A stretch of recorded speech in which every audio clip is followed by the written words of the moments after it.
इस्वी सन् 2026 साल तपाईँ धनु राशि हुने जनहरूको लागि के कति सफलता प्राप्त गर्न सकिने वर्ष रहनेछ। कुन कुन क्षेत्रहरूमा सजिलै सफलता प्राप्त गर्न सकिनेछ र ती कुन क्षेत्रहरू हुन् जहाँ तपाईँले धेरै सङ्घर्ष गर्नुपर्नेछ, भागदौड धेरै गर्नुपर्नेछ। यात्राहरू कति सफल हुनेछन् या व्यर्थको यात्रा हुनेछ। धनु राशिको 2026 सालको वार्षिक ग्रह गोचर अनुसार आर्थिक क्षेत्र, शैक्षिक क्षेत्र, व्यापार, व्यवसाय र करियरको क्षेत्रमा ग्रहहरूको प्रभाव पर्न सक्ने देखिन्छ। तसर्थ यो वर्ष भरिको सम्पूर्ण चर्चा गर्नेछु, साथै 2026 सालको प्रत्येक 12 महिनाहरूको बारेमा पनि चर्चा हुनेछ ताकि तपाईँको लागि आगामी कार्य योजना बनाउनमा सजिलो हुनेछ। म हम राजु पराजुले हाम्रो च्यानलमा जोडिनु भएकोमा हार्दिक स्वागत गर्दछु। यो च्यानलमा नयाँ जोडिनु भएको छ र अझै च्यानललाई सब्स्क्राइब गर्नुभएको छैन भने एक लाइकसँगै सब्स्क्राइब गर्न नभुल्नुहोला। हामीहरू यो च्यानलमा सम्पूर्ण ज्योतिष सम्बन्धित भिडियोहरू लिएर उपस्थित हुने गर्छौँ। धनु राशिको वार्षिक ग्रह गोचर अनुसार यो 2026 सालमा शनिको चतुर्थ भावमा उपस्थिति रहेको छ र तपाईँमाथि शनिको अढैयाको दशा यो वर्ष पनि जारी नै रहनेछ। शनिको कारण पारिवारिक सुख, मातृसुख र स्थायित्वमा परीक्षाको समय यो वर्ष तपाईँको लागि रहेको छ। बृहस्पति 1 जुनसम्म सप्तम भावमा रहनेछन् र यो अवधिमा विवाह, साझेदारी र सामाजिक सम्बन्धमा विस्तार हुनेछ। 2 जुन पछिको समय तपाईँले स्वास्थ्यको ख्याल राख्नुपर्नेछ। तपाईँकै राशि मालिक अष्टम दुःख र कष्टको भावमा जानेछन्। राहुको तृतीय स्थानमा उपस्थिति रहनेछ र तपाईँमा साहस बढ्ने, पराक्रम बढ्ने तथा भाइ बहिनीसँगको सम्बन्धमा विशेष प्रभाव पार्न सक्ने देखिन्छ। केतुको उपस्थिति तपाईँको भाग्य स्थानमा रहनेछ। तसर्थ धर्म, पितृ सम्बन्धी मामिलामा साथै भाग्यमा केही बाधा तथा समस्या निप्टाउन सक्छ कि भन्ने पनि यो केतु ग्रहको माध्यमबाट देखिएको हो। ग्रहहरूको यस्तो प्रभावसँगै तपाईँको 2026 साल आर्थिक स्थिति भने सामान्य नै रहने देखिन्छ। बृहस्पति सप्तम भावमा रहेकाले व्यापारिक, साझेदारी र व्यवसायबाट लाभ हुने योग बलियो रहेको छ। राहु तृतीयमा रहेकाले साहसिक निर्णय हुनेछन्। मार्केटिङ, मिडिया सम्बन्धी कामबाट लाभ प्राप्त हुनेछ। तर शनिको कारण घर जग्गा सम्बन्धी काममा भने मन्दी देखिनेछ, साथै घरायसी खर्च बढ्न सक्छ। दीर्घकालीन योजना अलि ढिलो हुन्छ कि भन्ने देखिन्छ, त्यसैले आर्थिक योजनाहरू बनाउँदा दीर्घकालीन योजना बनाउनुहोला। पार्टनरसिप वा साझेदारीमा गरेका कामबाट भने आर्थिक वृद्धि गर्न सकिनेछ। वैदेशिक यात्राबाट लाभ प्राप्त गर्न सकिनेछ। वैदेशिक क्षेत्र सम्बन्धित काम कार्य भए ती कामहरू बन्नेछन्। तपाईँको आर्थिक स्थिति भने बलियो नै रहने देखिन्छ। 2026 सालमा तपाईँको पारिवारिक जीवन पनि सामान्य नै रहने देखिन्छ। कामको सिलसिलामा घर परिवारबाट टाढा जानुपर्ने स्थिति आउन सक्नेछ। घरमा मातापिताको स्वास्थ्यमा केही उतार चढाव हुन सक्ने पनि देखिएको छ। पारिवारिक वातावरण गम्भीर वा कर्तव्य प्रधान देखिन सक्छ, साथै पितासँग दूरी बढ्न सक्ने, धर्मकर्ममा विश्वास घट्ने इत्यादि हुन सक्ने देखिन्छ। त्यसैले मातापिता तथा परिवारसँग सहानुभूति र सेवाभाव राख्नुहोला। धर्म, परम्परा र परिवारबीच सन्तुलन कायम राख्नुहोला। पेसा, व्यवसाय तथा करियरको क्षेत्रमा यो वर्ष उपलब्धिमूलक नै रहनेछ। व्यापार, व्यवसाय, साझेदारी वा कन्सल्टेन्सी सेवा जस्ता क्षेत्रमा प्रगति हुनेछ, सफलता मिल्नेछ। सञ्चार, मिडिया, लेखन, अनलाइन कारोबार, मार्केटिङ आदिको क्षेत्रमा नयाँ प्रयासबाट सफलता पाउन सकिनेछ।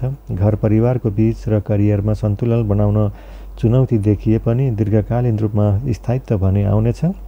त्यसैले सहकर्मी वा पार्टनरसँग विश्वासको सम्बन्ध बनाउनुहोला। यो वर्ष तपाईँको पेसा, व्यवसाय र करियरमा सन्तोषजनक नै रहने ग्रहको अवस्थाले चाहिँ देखिएको हो। विद्यार्थीहरूलाई शिक्षा तथा ज्ञान प्राप्तिको क्षेत्रमा प्रतिस्पर्धा तथा परीक्षा, लेखन वा बोल्ने सम्बन्धी विषयमा सफलतामा सुधार आउने समय रहेको छ। परम्परा, शिक्षा वा धार्मिक अध्ययनमा मन नलाग्ने तर गहिरो वैकल्पिक विषयहरूमा झुकाव हुन सक्छ। आत्म अध्ययन, अनलाइन कोर्स वा कुनै सिपमूलक तालिम आदिमा आकर्षक बन्नेछ। त्यसैले विद्यार्थी वर्ग हुनुहुन्छ भने आफूलाई अति व्यस्त गर्दै माध्यममा अभ्यास गर्नुहोला। विद्या क्षेत्रमा सफलता पाउन सकिनेछ, तर सन्तानप्रति चिन्ता हुने समय यो रहेको छ। यद्यपि गुरु बृहस्पतिको शुभ प्रभावले विवाह पछिको सन्तान प्राप्तिको लागि शुभ सङ्केत देखिन्छ। पठन पाठन वा करियर बनाउने उमेरको सन्तानले अस्थिरता देखाउन सक्छन्। चन्द्र लग्नदेखि बृहस्पति देव केन्द्र स्थानमा जुन 1 तारिकसम्म रहेकाले 1 जुनसम्मको समय सन्तान प्राप्तिको लागि पनि समय राम्रो रहनेछ। सन्तानसँग संवादमा स्पष्टता र विश्वास कायम राख्नुहोला। सन्तानको शिक्षा वा स्वास्थ्यमा पनि विशेष ध्यान दिनुपर्नेछ। त्यसपछि 2 जुनपछि भने प्रेम सम्बन्ध र वैवाहिक जीवन यो वर्ष सुखाल नै रहनेछ। जुन 1 तारिकसम्म बृहस्पति सप्तम भावमा रहेकाले यो अवधिमा विवाहको लागि उत्तम समय रहनेछ। योग्य जीवनसाथीको भेट हुने सम्भावना रहेको छ। वैवाहिक सम्बन्धमा आपसी समझदारीमा राहुको दृष्टि हुने हुँदा कतिपय कुरामा इगो वा सानो सानो कुरामा पनि विवाद निप्टाउन सक्छ। त्यसैले सम्बन्धमा सहनशीलता र स्पष्ट संवाद राख्नुहोला। यो वर्ष तपाईँको स्वास्थ्यले भने बेला बेलामा दुःख दिन्छ कि भन्ने देखिन्छ। छाती, पेट, पाचन वा हृदय सम्बन्धी समस्या आउन सक्छ।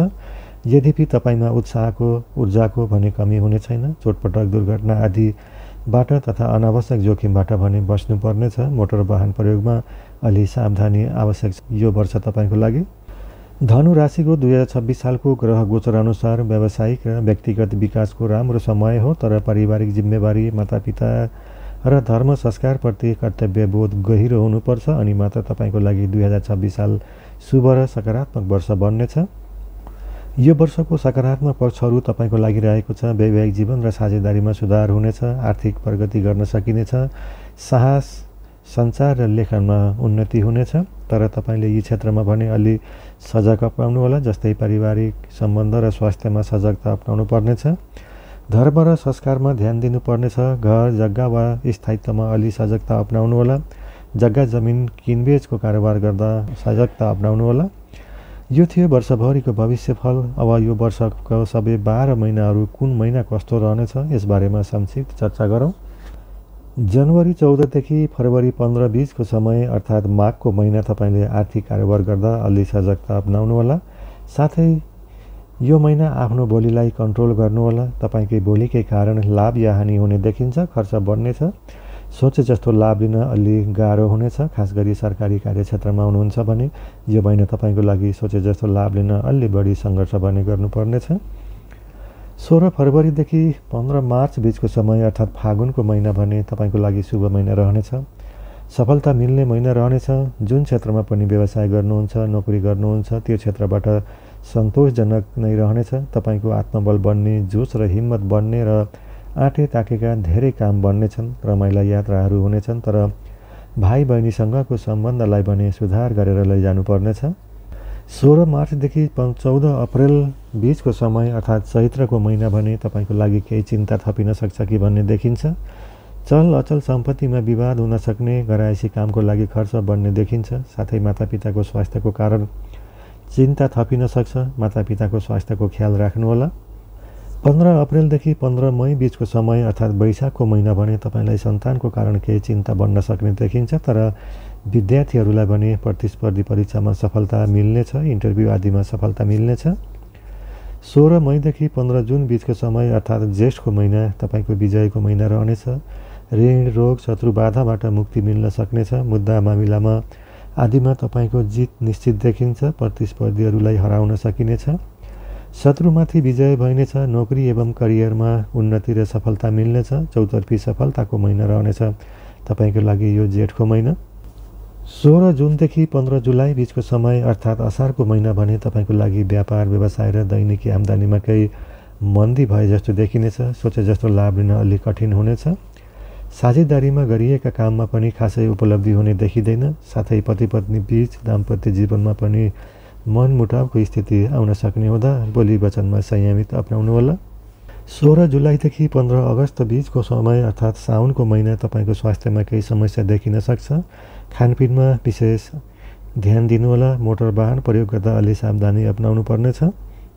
शरीरमा ऊर्जाको कमी भएको महसुस हुनेछ। त्यसैले यो महिना तपाईँको लागि शुभ महिना रहने छैन। दह्रो आत्मबल र संयम र धैर्य बनाएर अघि बढ्नुहोला यो महिना तपाईँले। 16 अगस्तदेखि 15 सेप्टेम्बर बिचको महिना अर्थात् भदौको महिना भने तपाईँको लागि अलि बढी भागदौड गर्नुपर्ने देखिन्छ, खास गरी सरकारी काम बनाउनको लागि। तर भाग्यले भने साथ दिनेछ। भागदौड गरे पनि कामहरू बन्नेछन्। तर यात्राहरूमा जाँदा सामान हराउन सक्छ। अलि सावधानी अपनाउनु होला यात्रा गर्दा। 16 सेप्टेम्बरदेखि 15 अक्टोबर बिचको महिना अर्थात् असोजको महिना अर्थात् 15 नोभेम्बर पनि असोज र कार्तिकको महिना यी 2 महिना तपाईँको लागि भाग्यशाली महिनाहरू रहनेछन्। चौतर्फी सफलता मिल्ने महिना रहेका छन्। कारोबारमा वृद्धि हुनेछ। नोकरी पेसा करियरमा सफलता पाउन सकिनेछ। मान बढ्ने, प्रशंसा बढ्ने र राजनीतिक तथा सामाजिक गतिविधिमा लागेकालाई पनि जिम्मेवारी सहित पदोन्नति हुन सक्ने बलियो सम्भावना रहेको छ। त्यसैले यी 2 महिना 16 सेप्टेम्बरदेखि 15 नोभेम्बर अर्थात् असोज र कार्तिक महिना तपाईँको लागि चौतर्फी सफलता मिल्ने महिना रहनेछन्। कुनै अधुरा काम भए प्रयास गर्नुहोला। कामहरू बन्नेछन्। गडे फसेका धन भए उठाउने प्रयास गर्नुहोला। 16 नोभेम्बरदेखि 15 डिसेम्बरसम्मको समय अर्थात् मङ्सिरको महिना पनि तपाईँको खर्च बढ्ने योग रहेको छ।